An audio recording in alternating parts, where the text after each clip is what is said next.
सीधा आपको फिर से लिए चलते हैं कोटा के सुल्तानपुरा, जहां मुख्यमंत्री वसुंधरा राजे चुनावी सभा को संबोधित करने के लिए पहुंची हैं। सीधी तस्वीरें सुल्तानपुरा से।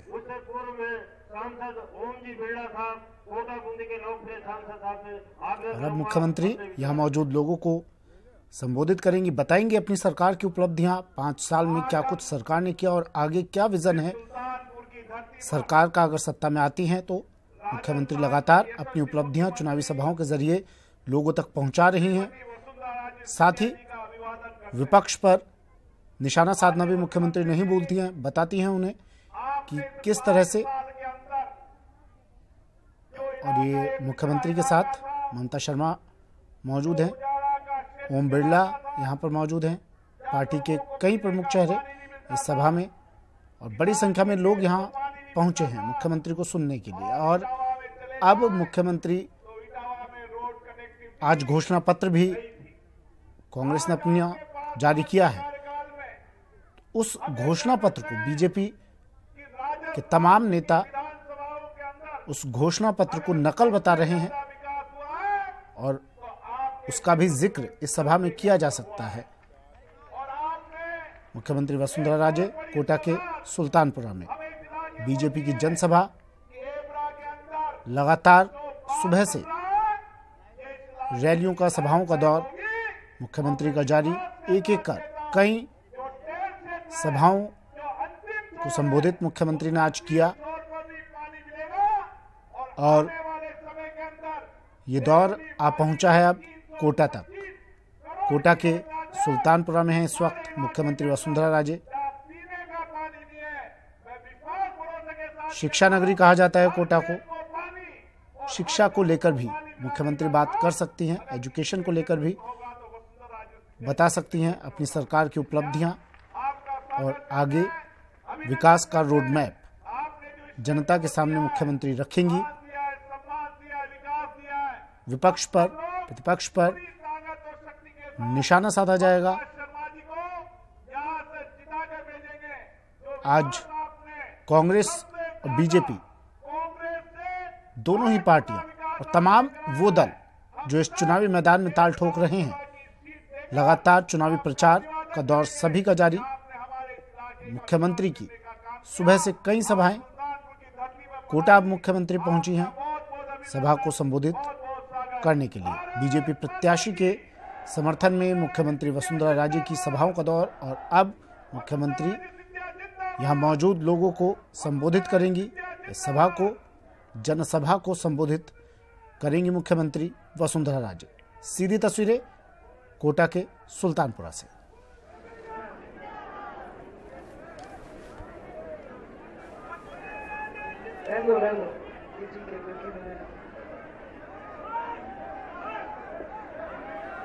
मंच पर उपस्थित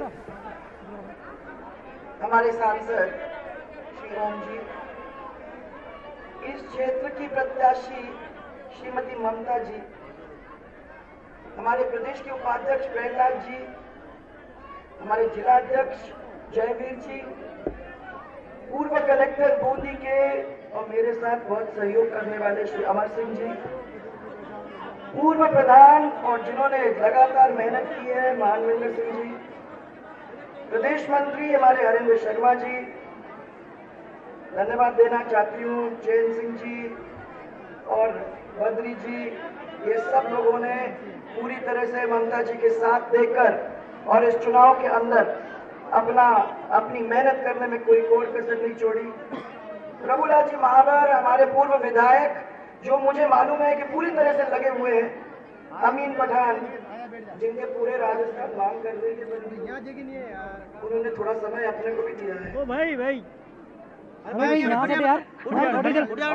सिंह जी, ब्रिजराज सिंह साहब, रमेश जिंदल जी जो हमारे संगठन के प्रभारी हैं, विजय शंकर जी नागर, मुकेश जी नागर, गोविंद सिंह जी परमार, शर्मा जी, और सुल्तानपुर को जो संभाल रहे हैं श्री नरेंद्र जी विजय।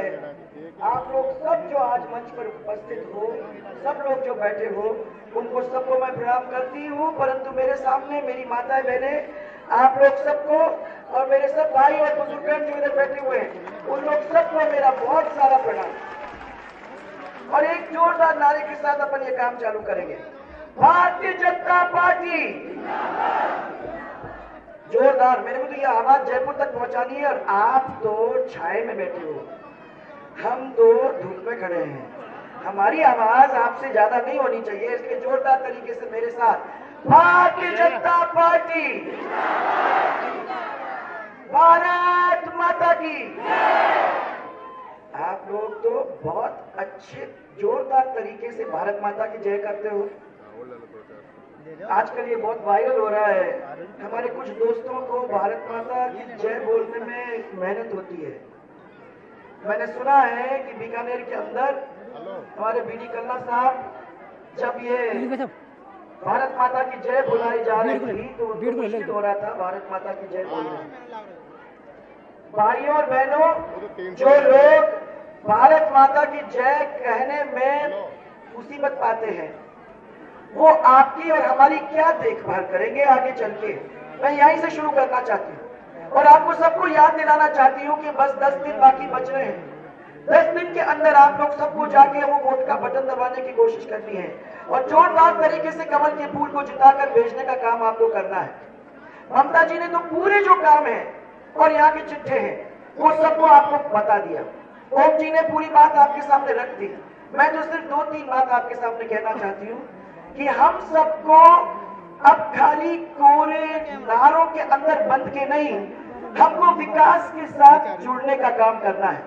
और मैंने बार बार सब लोगों को पूछा है पिछले 5-6 दिन के अंदर जब से दौरे शुरू हुए हैं कि विकास का कितना महत्व है। क्या विकास के साथ आप लोग जुड़ना चाहोगे? हाथ अपने हाथ पकड़ के बोलो, विकास के साथ जुड़ना चाहोगे?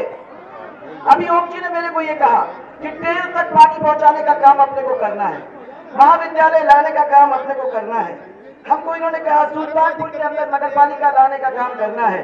हमने कहा अभी तो बहुत सारे काम बाकी हैं, अभी तो खाली रोड चालू किए हमने, अभी तो खाली बिजली का इंतजाम किया है, अभी तो हमने खाली पीने के पानी और इन सब चीजों के छोटे मोटे चीजों का काम किया है।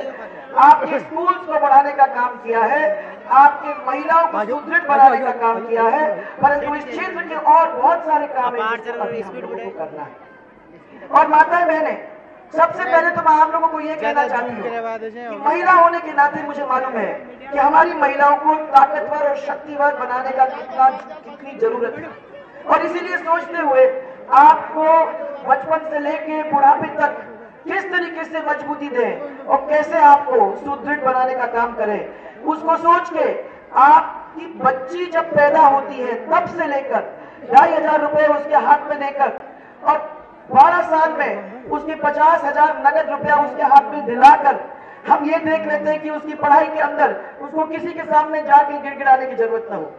हमने ये कोशिश भी की है कि उसको लैपटॉप मिले, उसको गर्म भोजन मिले, उसको स्कूटी मिले, उसको साइकिल मिले, और अगर उसको आगे बढ़ना है तो 55,000 रुपए और मिल जाए। हमने कोशिश ये भी की है कि जब उसकी विवाह हो जाता है और वो आगे बढ़ जाती है तो उसको बैंक अकाउंट के साथ जोड़ने का हम काम करें और अपने परिवार की वो मुखिया बन जाए, ऐसी परिस्थिति बनाने का काम हम करें। इसके साथ साथ जब वो अगर अकेली रह जाती है तो उसके लिए हमने इंतजाम किया है कि अपने बच्चों की पढ़ाई के लिए उसको फिर भी पैसे मिल जाएंगे। और जब बुढ़ापा आ जाता है, माता बहने, आज तक तो आप लोगों को पोस्ट ऑफिस में जाना पड़ता था, आज तक तो आपको महीने महीने जाके मिन्नतें करनी पड़ती थी। अब 7 तारीख को हर महीने आपका पैसा आपके बैंक के अकाउंट में आ जाता है और वो मोबाइल के ऊपर आपको खबर मिल जाती है कि आपके इतने पैसे आपके मोबाइल आपके अकाउंट में आ गया है और आपको कहीं भी जाके हाथ जोड़ने की अब जरूरत नहीं होती। मैं मेरी माता बहनों को, आप लोग सबको याद दिला दूं कि राशन की दुकान की आप लोगों को मालूम है कि कितनी मुसीबत होती थी। आप में से कोई भी जाता था तो पहले तो राशन वाला आपके किताब अपने पास रख लेता था और जब भी फिर आप जाते थे तो आपको कहता था कि हमारे पास राशन नहीं है, गेहूं नहीं आया है। आज मैं आपको कहना चाहती हूँ कि वो काला बाजारी, वो सब धंधे अब बंद हो गए हैं। अब आपका गेहूं